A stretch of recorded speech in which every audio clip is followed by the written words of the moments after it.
Hi guys! So, wala akong pasok today.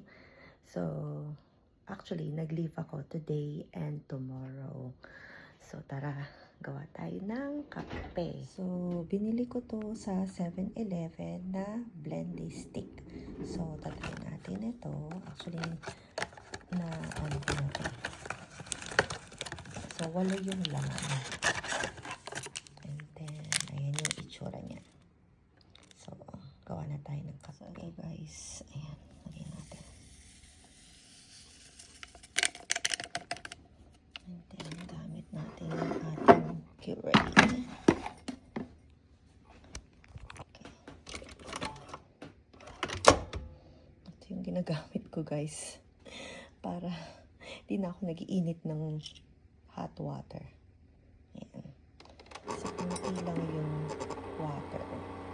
Kasi, parang 3-in-1 na siya. So, ayan yung itsura niya. Ayan. So, konti lang.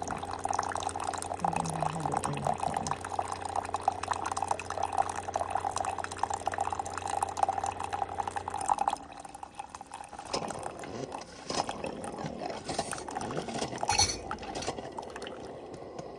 And then, haluin natin siya.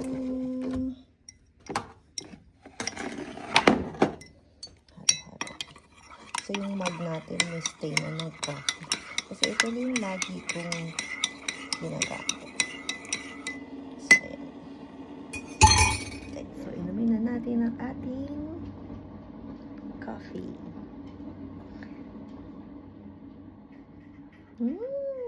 So, dahan-dahan lang dahil mainit pa.